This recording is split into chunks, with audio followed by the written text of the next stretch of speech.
Hello students. In our previous video, we have discussed what precautions banker has to take when customer wants to open a savings bank account. Now today in this video, we are going to talk about the precautions to be taken by the banker when one wants to open current account in the bank.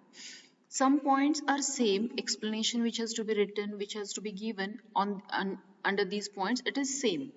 But there are few changes in some points with respect to current account and savings bank account. The first point is application in the prescribed form. So a person who wants to open a current account with the bank, he has to apply in the prescribed form with the banker.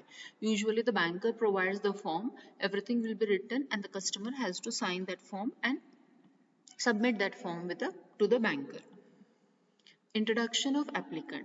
So when this banker customer relationship, it is a relationship which comes into existence by way of a contract between the parties, and therefore the banker wants that the customer who wants to open an account, he should be a respectable and reliable person. So the applicant has to be introduced by a person who is a known person in the society, well-known person in the society. That is introduction of applicant. That point we have already discussed in savings bank account. Obtaining specimen signature. So when the customer wants to open an account with the banker, banker has to obtain the specimen signature of the customer. Obtaining mandate. Now mandate means what? Mandate means it's instructions which are given in the written format, those are called as mandate. Now when the banker has to obtain the mandate from the customer, when customer wants to open the current account, so the banker should obtain the mandate, that means in writing, instructions in writing from the customer. When the customer desires that his account is to be operated by his agent. So when customer has appointed an agent and that agent is going to operate the account of the customer, in that case the banker should receive mandate from the customer. That means in writing the customer should give that such and such is a person who is appointed as an agent by me. He will be my agent and has been authorized by me to operate this current account. So for that case, the banker has to receive the mandate from the customer. That means it is an authorization letter from customer to the banker.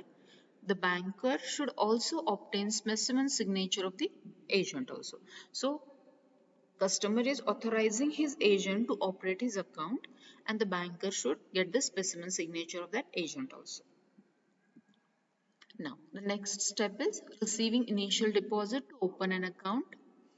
Opening customer's account in ledger. So banker maintains a ledger and in that ledger also the banker has to open the customer's account. Then handing over the pay-in slip, book, checkbook and passbook etc. to the customer in whose name the bank account is opened. All these facilities have to be provided by the banker once the account is opened in the name of the customer. Then which are the steps? Now we have seen in all these videos, we have seen what are the steps, how the banker should open the customer's account, what steps banker has to follow. Now we are going to talk about steps for closing customer's account. Now we have already discussed these points in second unit. We are here just going to see the points, we are going to not discuss these points in detail as we have already discussed these points. Now, what are the steps for closing the customer's account?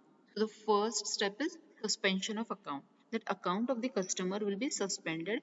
No transactions will be carried on with respect to that account which the customer is having with the bank. That account will be suspended by the banker. Then official information is necessary to suspend the account. So before suspending the account of the customer, the banker has to give instructions to the customer, give notice to the customer of suspending that account. Banker has to mention the reasons for suspending that account and an opportunity is to be given to the customer why the banker should not open this account.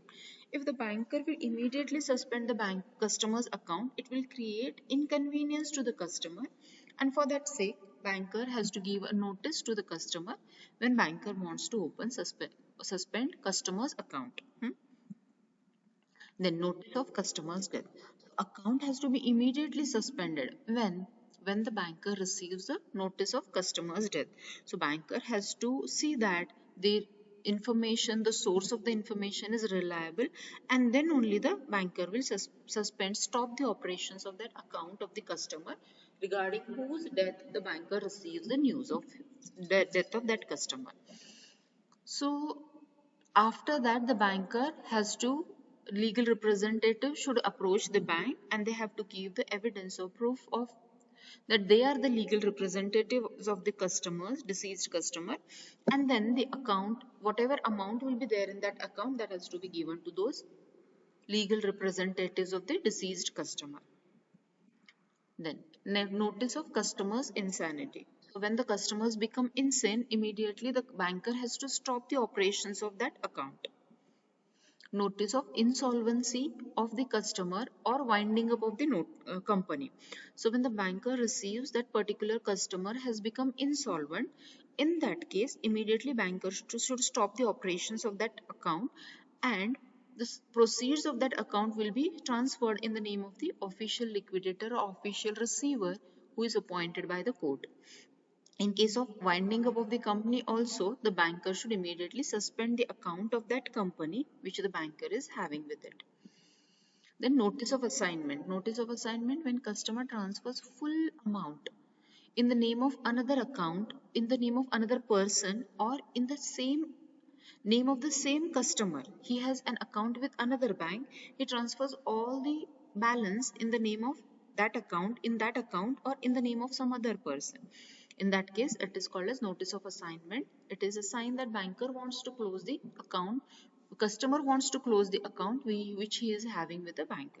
All these points which we have already discussed under second unit. So we are not going to discuss these points in detail. Next is garnish order. So garnish order, it is an order which is received by the banker from court. So court is giving an order to the banker to stop the payment of money from particular customer's account.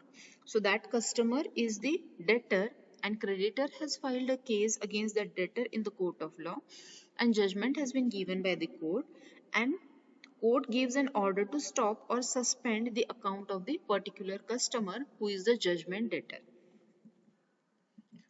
So here we have completed the fourth unit.